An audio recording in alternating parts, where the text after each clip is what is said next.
Well, I have this history essay, and it's like about writing about our neighborhoods and stuff like that. Oh yeah, I did that last year. I did mine on Clairville actually. Oh wow. Did you know it actually survived the flood? Really? Yeah. Oh wow. But what do you have on Rexdale so far? Well, what I know about Rexdale so far is that it used to be a big farming land, and then it just turned into this cultivated and residential area. That's so great. You can talk about so much. Really? Yeah. Can you help me? Of course. Why don't we check out Rexdale? But for now, we'll check out Clerval and give you some inspiration. Oh, that would be good. All right, let's go. Yeah, let's go.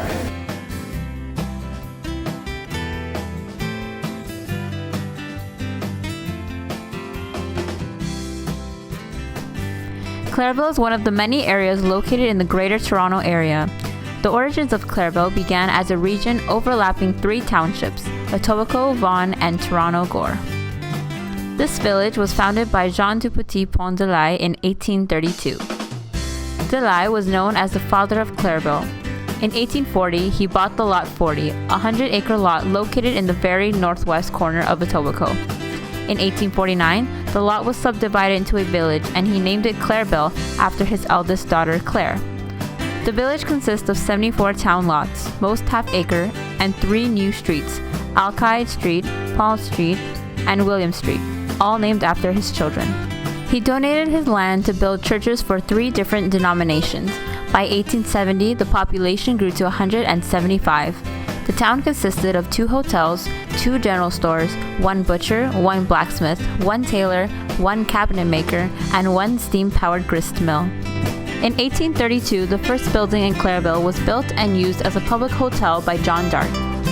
The second, being a congregational church, the first pastor of the church was Reverend Harris, who later became a clergyman in the Church of England.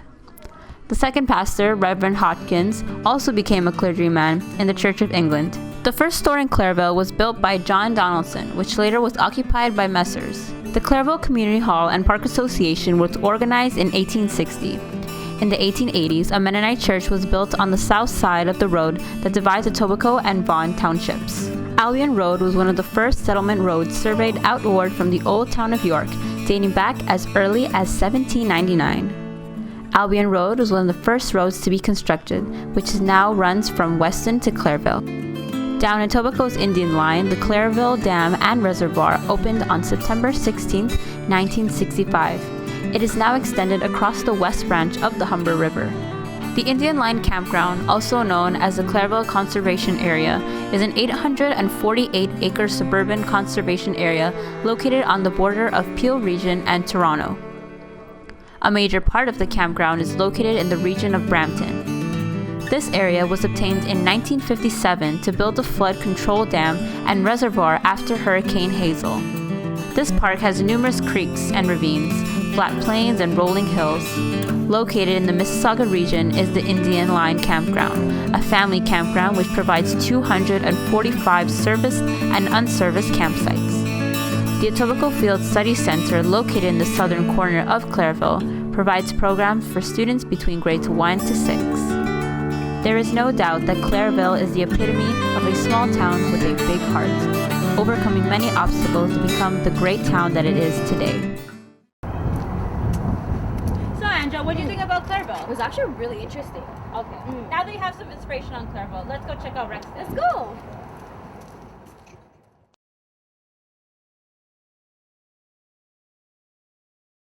People in Rexdale found joy in the smallest activities such as riding a pig or playing with siblings in the mud or go to the zoo.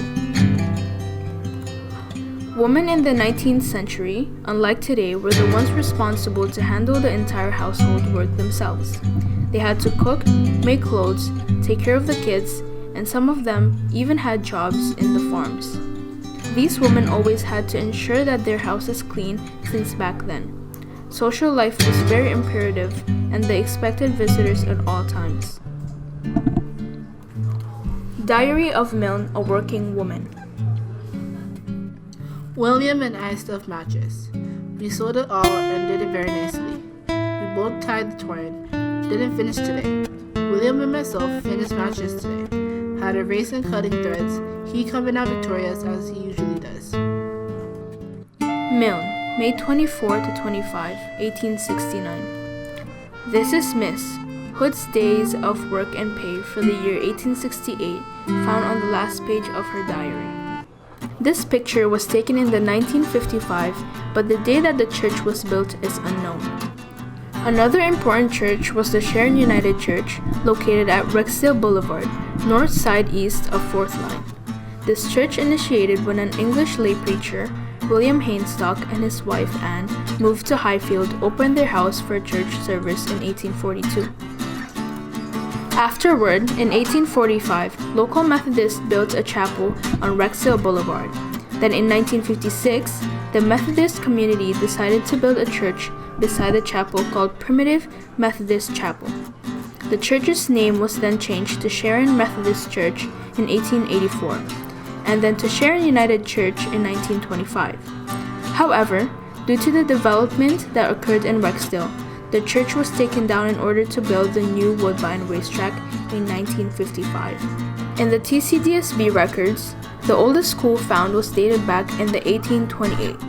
However, searching history books, we found a Roman Catholic school that was built around 1814, which was located to what is now Highway 27, south of Rexdale Boulevard. The school increased the rate of enrollment enormously in the Rexdale area because it was convenient to the students in Rexdale since it was close. Village Green Park was the first park in Etobicoke, which is located in Albion Road and Islington Avenue intersection. This park was built for entertainment of students that lived around that area and also for everyone to enjoy and relax in the beautiful park's nature. After World War II, many workers were employed to build new houses that were mostly located in the south part and Etobicoke. Rexdale was named for local real estate developer Rex Heslop and his wife Dale Heslop. Rex Heslop, a Canadian businessman known for being a land developer and residential real estate developer, saw many great opportunities to build other houses in the northern part of Etobicoke, known as Rexdale because it had big potential farmlands.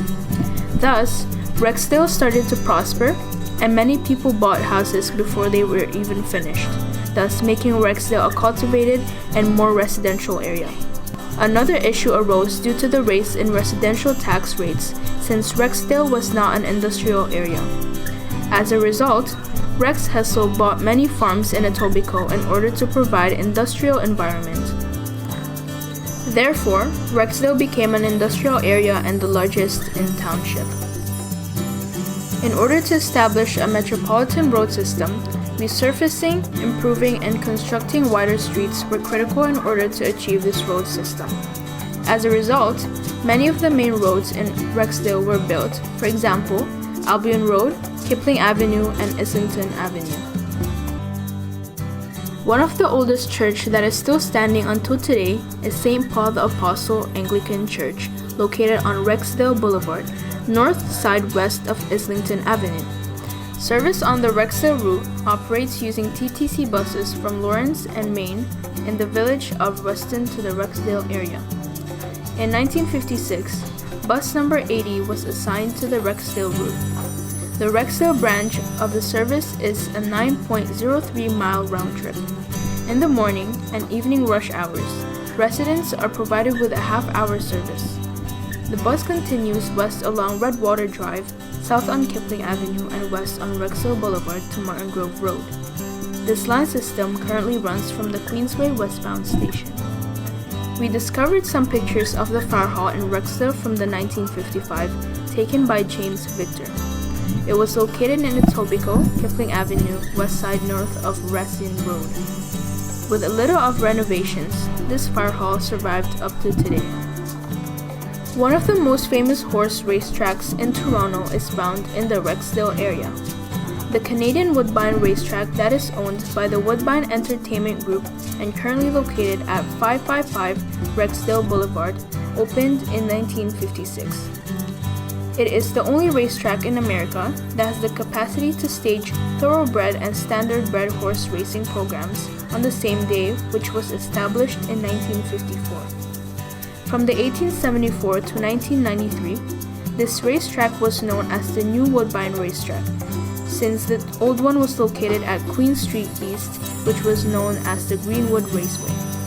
Important events that occurred in this racetrack are the Breeders' Cup in 1996 and Arlington Million in 1988. Right? And the fact that they survived the flood was really I know, cool. it's really crazy, right? You know what? Thank you so much for today. It was really helpful. Yeah, my pleasure. It's really important to know our history about our neighborhood. I agree. I totally agree. Let's go finish that. Yeah, right? Yeah, let's go.